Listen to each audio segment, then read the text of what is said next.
Welcome back to Grade 10 Mathematical Literacy. Today we're going to look at nonlinear inverse proportion relationships. Well, first of all, what is a nonlinear relationship? By definition, it is described as one quantity A increases or decreases, there will be a varying increase or decrease in the other quantity. We saw an example of this in paying off a loan and the interest.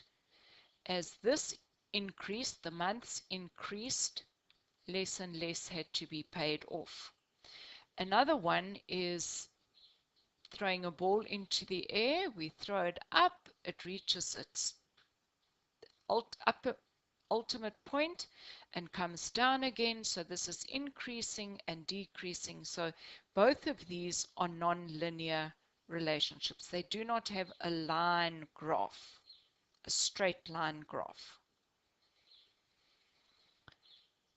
Well, what is a nonlinear inverse relationship?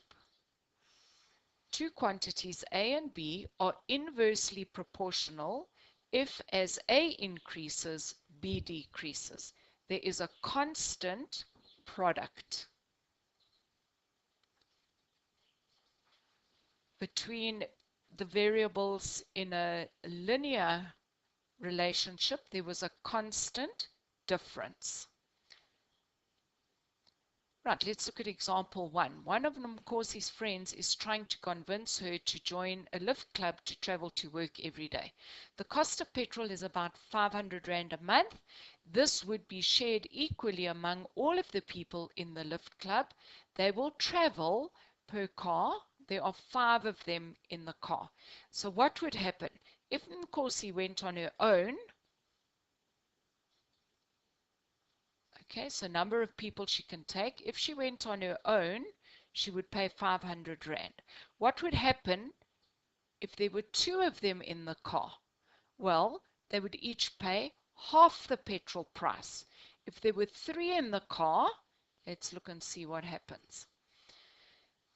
If Mkosi went on her own, it cost her 500 Rand a month. If she found a friend to share the cost, it would be 250. If there were 3 of them, it would be 166.67 each.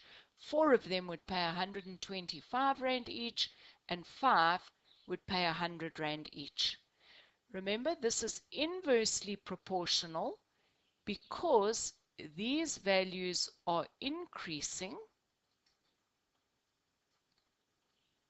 and these values here are decreasing. 500 Rand for one person. If they're 5, it is going to be 100 Rand each. So those values decrease. And it said that there is a constant product. Okay, how did we find that product? Well, 1 multiplied by 500 will give you 500. 2 multiplied by 250 will give you 500.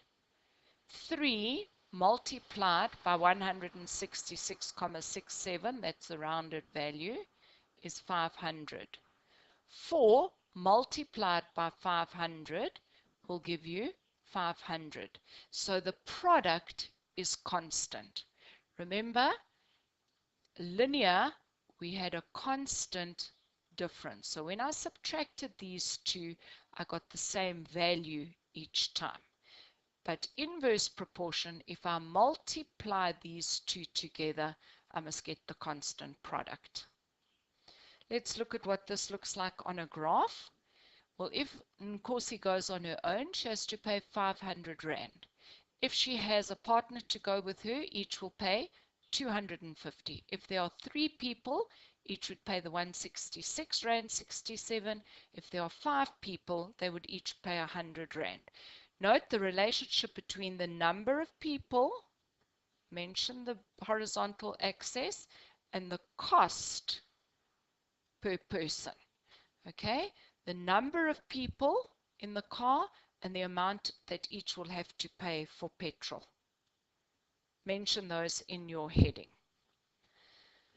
Right, the graph, the first thing we notice is the graph decreases rapidly from there to there. In fact, the price is halved. But look, it is decreasing at a decreasing rate. Where does it intercept the axes? Well, it doesn't intercept the axes yet, and inverse proportion graphs never touch the axis, because if I plotted naught here following this pattern, it would mean that my graph is going to be somewhere up there, so naught people will pay 1,500 Rand for petrol, and that's absolutely ridiculous. You have to have at least one person for the petrol bill. Also, you can't have 5 or 10 or 15 people paying nothing. So if it intercepted the axis here, it would mean that 5, 10, 20 people are each paying nothing, which is also ridiculous. The next thing we need to ask ourselves, why is it a dotted line? Well, remember the test for that. Can I get half a person? No, I can't. It is counted data, so it is discrete. We have a dotted line. Why does my graph end at 5? Why can't I have 50? Well, you cannot fit 50 people into the car. Another question that often pops up with these types of graphs, or any graphs, is describe the trend. When we describe the trend, we've got to include what's happening on both sets of axes. Okay, so we start from naught. As the people increase, what is happening to the price? Well, the price is decreasing. So the trend would be as the number of people join the lift club, so the cost per person would decrease. We're now going to look at setting up an equation for a nonlinear inverse relationship. Well, remember there's a constant product, so what we will do each time, 1 multiplied by 500 will give us 500 Rand. 2 multiplied by 250 will give us 500 Rand.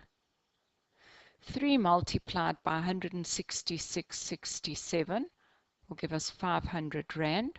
4 multiplied by 125 will also give 500 Rand. So now we introduce our variable, so we're going to say P multiplied by what will give us 500 Rand. So P multiplied by something must equal 500 Rand. Another way of looking at it, say I had a taxi that could fit 10 people in. If I had 10 people in the lift club, 10 multiplied by what must give us 500 Rand. So if I had to write that, we would be saying 10 multiplied by something must equal 500 Rand. 10 times 50 would give us 500 Rand. We know that, but when the 50,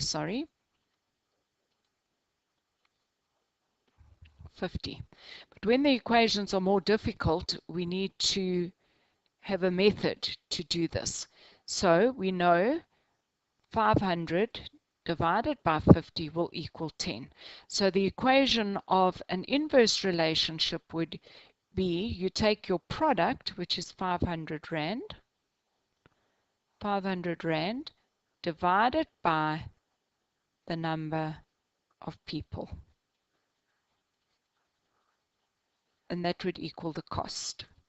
So the cost equals the total amount, 500 Rand. So 500 Rand divided by 1 would give 500 Rand. If I had 500 Rand divided by 4 people, each would pay 125. So that would be the equation for an inverse proportion relationship. That's all for today. I'd like you to do exercise 3 on page 64, numbers 1 and 2. Thank you.